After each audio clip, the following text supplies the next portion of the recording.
Le projet ARES Caprin de la Faculté d'agronomie et de bioingénierie est à l'étape de la capitalisation. L'Université du Burundi, à travers la Faculté d'agronomie et de bioingénierie, en partenariat avec l'Université de Liège de Belgique, dans sa faculté de médecine vétérinaire, ont initié le projet de recherche et développement PRD, Voie d'amélioration de la chèvre naine en Afrique de l'Est. Au sud, ce projet est sous la responsabilité du professeur Gilbert Hatungu Mukama, enseignant-chercheur à la faculté d'agronomie et de bioingénierie. Ce projet a débuté en 2015 et avait pour objectif de multiplier la race de la chèvre naine au Burundi par une modélisation génétique. La coordination de ce projet a organisé un atelier d'évaluation de capitalisation des résultats de recherche et de développement pour analyser les forces, les faiblesses, les menaces et les opportunités le jeudi 21 février 2019 au CEPRODILIC. Le professeur Gilbert Hatungu Mukama, responsable de ce projet, trace l'historique, dresse l'état des lieux, l'objectif global et les objectifs spécifiques, l'implantation, la méthodologie de choix des bénéficiaires, l'état des lieux et l'apport de ce projet, en décèle les défis, les contraintes, mais aussi les perspectives envers les participants. Il a rappelé à ces derniers, composés d'éleveurs, de techniciens vétérinaires communaux et des étudiants stagiaires, que la question centrale est de voir comment améliorer l'élevage caprin au Burundi avec des variétés au poids élevé. Les provinces de Cibitoke, commune Rugombo et Mogina, et Gitega, commune Nyarusange et Gyansoro, étaient au départ concernées, mais le projet a part après déménagé en province Rutana, dans les communes de Rutana et Bukemba. Il a précisé que le choix de ces localités n'est pas dicté par le simple hasard, mais par le climat et l'altitude, une province des plateaux centraux et une autre des dépressions. Il explique qu'au début, le projet avait une conception plus théorique et les membres des Farmers Field School étaient soumis aux défis relatifs à la sécurité alimentaire, à la pauvreté et à la pression foncière. Bon, actuellement, je dois vous dire que quand on a commencé le projet, on avait une conception qui était théorique et qui par après devait être matérialisée et devait être mis dans le contexte de la population burundaise, dans un contexte où les membres des FFS sont soumis à ce que je pourrais appeler les défis relatifs à la sécurité alimentaire et à la pauvreté. Donc, ils devaient challenger avec la conservation du germoplasme des chèvres pour procéder à la sélection et également challenger pour essayer de suivre cet exercice élevage, suivi vétérinaire, suivi alimentaire et rapportage sur le poids. Et actuellement, je dois vous dire qu'ils ont fourni un effort considérable, mais nous nous sommes heurtés à un problème que je pourrais appeler un problème de pression foncière. Ça veut dire que plus ils ont beaucoup d'animaux, plus ils éprouvent des difficultés de continuer à élever un grand effectif. Et à ce niveau, nous sommes actuellement limités pour la conservation de ce germoplasme.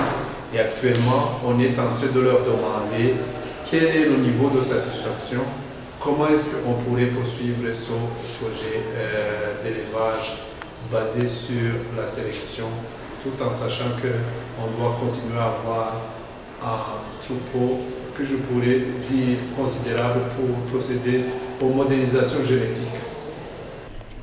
Il nous explique le sens de la notion de capitalisation tel qu'il est compris dans l'esprit de cet atelier. Justement, cet échange d'expérience, parce que quand on a parlé de la capitalisation, je dois vous dire que chaque FFS a sa dynamique. Et vous avez constaté que normalement, plus un FFS a plus d'activités communes, plus cet FFS parvient à afficher des succès au niveau du suivi du troupeau et au niveau de la mise en œuvre du projet. Et c'est pour cette raison que pour le témoignage, j'ai commencé par le premier FFS pour servir de modèle et j'ai terminé par le dernier FFS. Et cela, en fait, ça fait un échange d'idées pour pouvoir voir ce qui manque dans tel FFS qui pourrait être capitalisé dans l'autre FFS.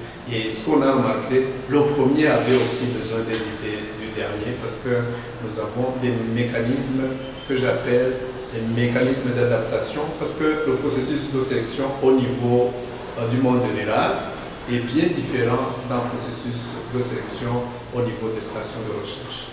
Les techniciens vétérinaires communaux, les agents communautaires de santé animale et les étudiants stagiaires participent activement dans le suivi et l'encadrement des éleveurs dans les collines et communes respectives, alors que les chercheurs, quant à eux, appuient les Farmers Field School au niveau central. Les stagiaires jouent un rôle très prépondérant dans l'accroissement du cheptel caprin, même si le niveau d'appropriation n'est pas optimal, a-t-il indiqué. Initialement, si vous voulez bien, l'encadrement devait être un encadrement qui devait être fait au niveau collinaire et au niveau communal par les AXA au niveau collinaire et au niveau communal, techniciens vétérinaires, quitte à ce qu'au niveau central, les chercheurs appuient l'encadrement au niveau des FFS. Mais par la suite, nous avons constaté que les techniciens vétérinaires et les AXA sont appelés à d'autres choses. Donc, ils sont appelés à soigner les animaux pour d'autres projets, à soigner les animaux pour d'autres éleveurs et à suivre côté vétérinaire tous les animaux de leur localité, quitte à ce qu'à un moment donné, nous avons constaté qu'ils ne sont pas totalement disponibles. Et par la suite, on a consolidé ça avec les stagiaires. Et en soi, je dois vous dire que les stagiaires actuellement relancent l'activité et parviennent à contrôler tout ce qui pourrait être une mise en œuvre. C'est pour cette raison que vous avez vu qu'ils ont procédé à l'augmentation des effectifs et à l'amélioration du suivi des performances. Je pourrais dire que ma question qui se posait justement, c'était de savoir est-ce qu'on leur a donné un projet qui est le leur? Parce qu'on avait discuté au démarrage et on continue à discuter avec eux pour voir si réellement l'élevage des caprins constitue ce que je pourrais appeler un socle. Et si ça constitue un socle, est-ce qu'ils sont disposés à faire une amélioration génétique? Mais tout ce que je dois vous dire que le niveau d'appropriation n'est pas optimal, quoique nous avons ce que je pourrais appeler en 50% des éleveurs qui adoptent le projet et en 50% des éleveurs qui sont hésitants, et parmi les 50% qui sont hésitants, je pourrais dire 30% sont soumis aux contraintes pression foncière et 20% ne comprennent pas. Ça veut dire qu'on a ce qu'on a appelé le groupe qui est moins intégré. Mais actuellement, on a invité bien sûr les gens que j'appelle le groupe qui est des adoptants pour voir comment ils peuvent tirer les groupes des non-adoptants au niveau de la population du projet pour avancer et pour savoir comment on pourrait améliorer l'efficacité du projet et aussi préparer la durabilité de ce projet. Madame Josiane Manirakidza, assistante à la faculté d'agronomie et de bioingénierie, chercheure sur la chèvre naine et doctorante à l'université de Liège, nous partage les résultats de son enquête socio-économique participative menée auprès de ces populations bénéficiaires. D'emblée, je le prends comme une évolution normale à voir les conditions de vie dans lesquelles le paysan se trouve. Si on mène une recherche, d'abord il y a une recherche et puis il y a les conditions de vie des paysans. il est difficile de dire aux paysans de faire ça et ça. Il faut améliorer les conditions de logement de ces animaux, il faut bien nourrir ces animaux, alors que lui-même, il ne sait pas bien nourrir ses enfants ou bien loger ses enfants, alors comment il va nier un bon logement pour les chèvres, alors qu'il n'est même pas à mesure de bien loger ses enfants. Quelquefois, c'est difficile, mais c'est ainsi que lors de la sélection, on avait essayé de choisir les éleveurs qui sont plus ou moins qui peuvent quand même bien mettre en œuvre les activités du projet, mais quelquefois il y a des défauts qu'on ne s'attend pas. Ndabatinye Antoine, bénéficiaire, éleveur de Nyarusange et propriétaire de 17 chèvres, lui aussi dit que le système de sélection était transparent. Le projet ciblait d'abord les mamans, les scolarisées ayant le niveau primaire au minimum et heureusement ma femme a eu cette chance d'être sélectionnée. Les débuts étaient difficiles, mais nous avons pu progresser grâce au changement rapide de nos mentalités en matière d'élevage. Je suis maintenant content des réalisations du projet car mes champs sont très verdoyants et productifs, a-t-il répété sourire aux lèvres. Il a promis de tout faire pour que ce projet soit pérenne avec la collaboration des agents communautaires de santé animale et des vétérinaires. C'est le même avis de satisfaction de Madame Pélagie Ndikoumana, bénéficiaire et éleveur de Nyarusange, propriétaire de 7 chèvres. Elle nous relate comment elle a été choisie parmi une multitude d'autres demandeurs. Elle se réjouit de la fumure qui est abondante et aspire à avoir du gros bétail pour accroître la productivité agricole. Pour gagner le pari, les éleveurs ont pu bénéficier du kit de démarrage, même si certaines régions comme l'Utana connaissent des contraintes climatiques et écologiques. Au début, les premiers 6 mois d'octroi des chèvres, on les a soutenus en médicaments pour aider les chèvres à s'adapter dans les milieux qui est dans un milieu presque nouveau. Et après 6 mois, c'est eux qui devaient s'assurer du suivi vétérinaire des animaux. Et pour les cultures fourragères, nous, on a donné des semences. Il y a ceux qui disposent vraiment des champs fourragers visibles, c'est visible dans les propriétés qui ne se plaignent pas. Et là, je dirais au niveau des cultures fourragères, ça dépend du courage bien de l'habileté de chaque éleveur, puisqu'il y a ceux qui n'ont pas cette contrainte de manteau fourrage, d'autres qui toujours manteau fourrage, ça dépend de la façon du courage de chaque éleveur. Mais aussi ça dépend des conditions climatiques.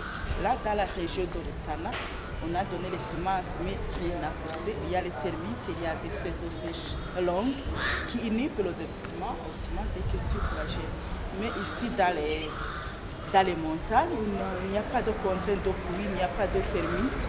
La contrainte, c'est l'accès à la terre.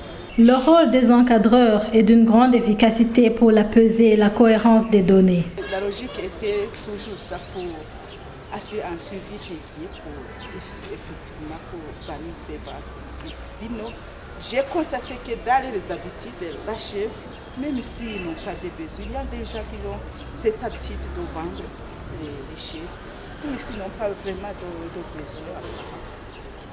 Et c'est ainsi qu'on a mis en place ce système de suivi pour en fait essayer d'abord pour des raisons. D'abord d'avoir des données plus ou moins cohérentes, surtout au niveau des PZ et aussi au niveau de l'enregistrement des données. Il est difficile avec les accès eux-mêmes, bien les paysans eux-mêmes de toujours collecter, faire tous ces PZ périodiques. Quelquefois, c'est ainsi qu'on a fait recours aux stagiaires, c'est-à-dire aux étudiants à la fin de la famille, 3e bac de la famille, pour nous aider pour avoir une base de données plus ou moins cohérente et deuxièmement pour assurer un suivi régulier au niveau du suivi, au niveau de la santé des animaux, mais également pour essayer de limiter ces ventes excessives. Didas Nkurunziza, technicien vétérinaire de la commune Ukemba, en province Rutana, apprécie la collaboration de tous les intervenants dans son projet, malgré la réticence des éleveurs à respecter certaines normes et recommandations. La collaboration au niveau des éleveurs, vraiment, je dirais que ça passe bien, mais il y a un problème entre les éleveurs et les accessibles. Parce que les éleveurs ne disent pas la réalité. Les animaux, quand il y a naissance des animaux, quand l'âge de baiser est arrivé à 3 mois, 9, 6 mois, 9 mois, c'est l'AXA qui fait le parcours de ménage pour prendre des mesures.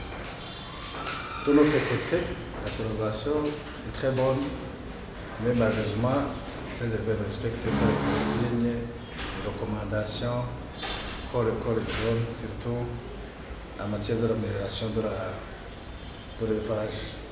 Il déplore le taux élevé de décès à la naissance, la divagation du bétail, le problème de vermifugation, la vente clandestine des chèvres adultes et j'en passe. Les naissances sont surtout à mauvaise hygiène des chèvreries. Ça dit aussi à la divagation du bétail parce que les jeunes vont pâtir avec les adultes. Aussi, un grand problème, c'est la vermifugation, parce qu'on ne donne pas de vermifuge. Ça demande qu'on fasse d'abord des réunions pour les sensibiliser. Or que les jeunes, quand ils sont nés, après un mois, il faut au moins donner des provisoires. Au niveau des adultes, ce n'est pas une mortalité très prononcée. Ce que nous avons constaté, c'est que les éleveurs eux-mêmes essaient de vendre clandestinement les animaux, mais ils retournent pour nous dire que l'animal est mort.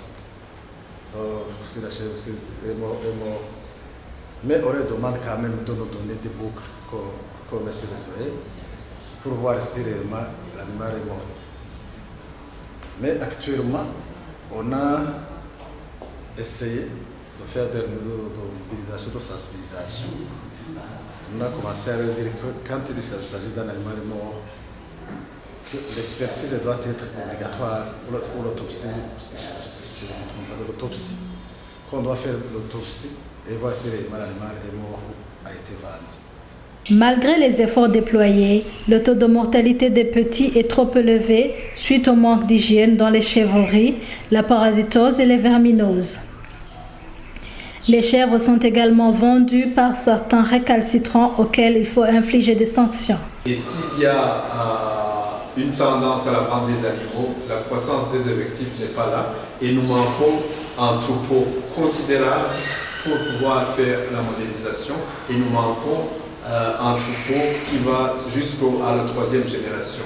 Et alors, pour y arriver, nous avons vu les principales causes de mortalité à jeune âge. On a vu sont les parasitoses, les verminoses. Et nous avons aussi constaté qu'il y avait une autre cause, c'est l'hygiène des chèvreries.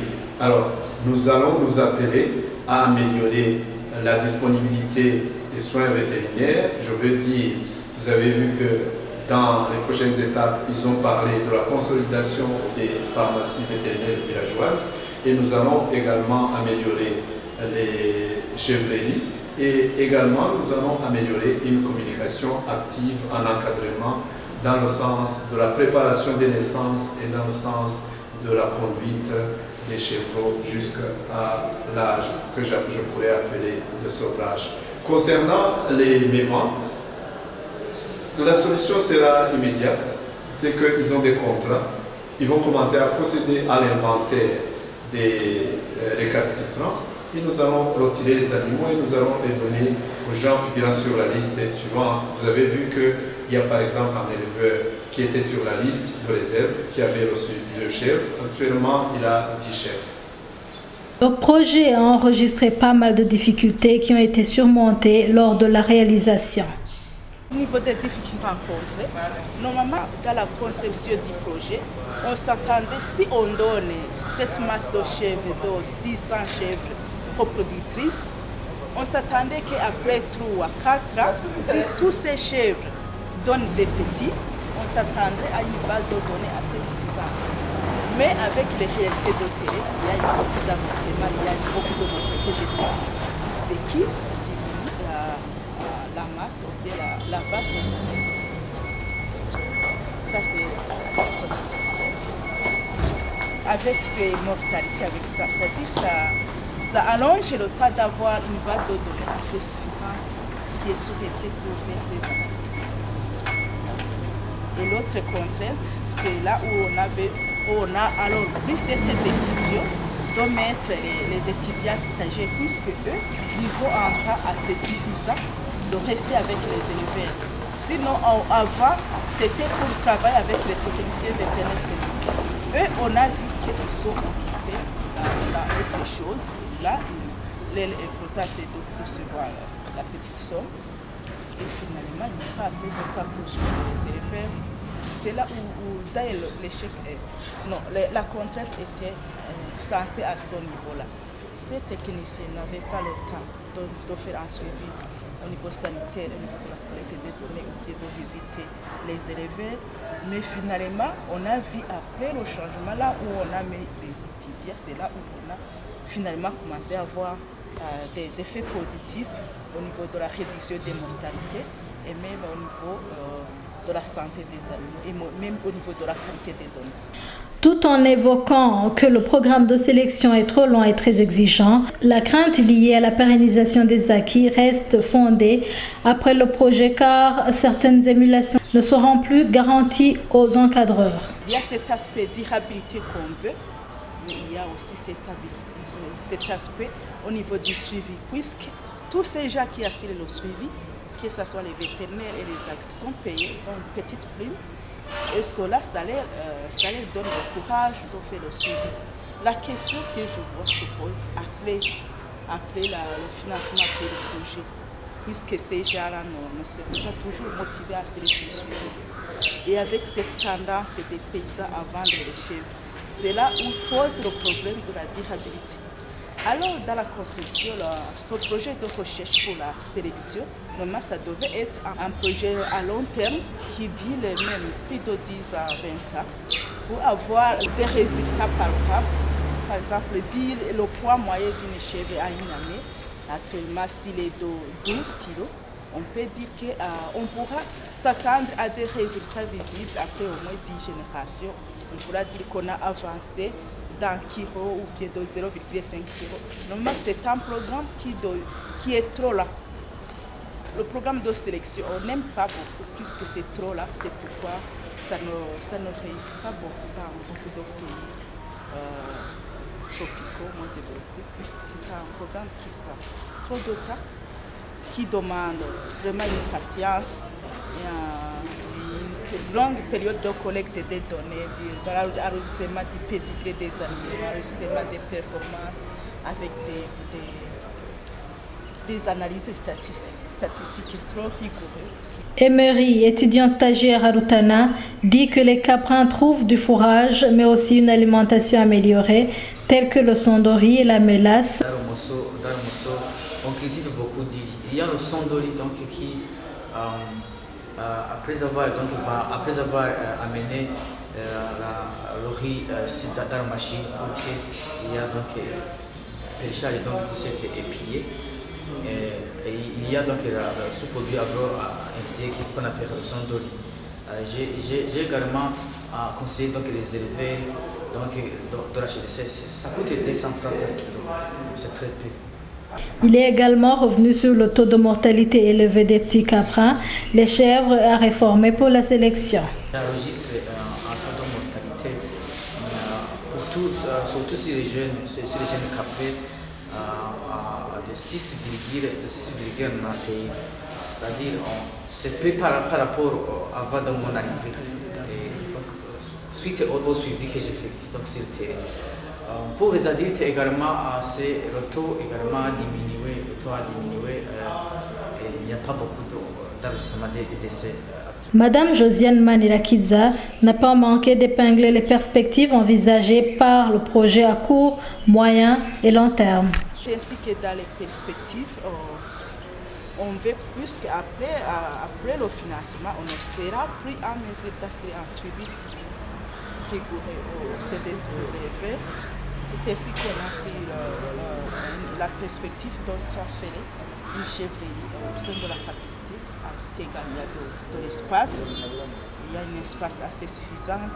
Là, le suivi sera facilité par les étudiants comme matériel didactique et on pourra continuer à faire la collecte des données sur ces chèvres et ainsi voir des résultats.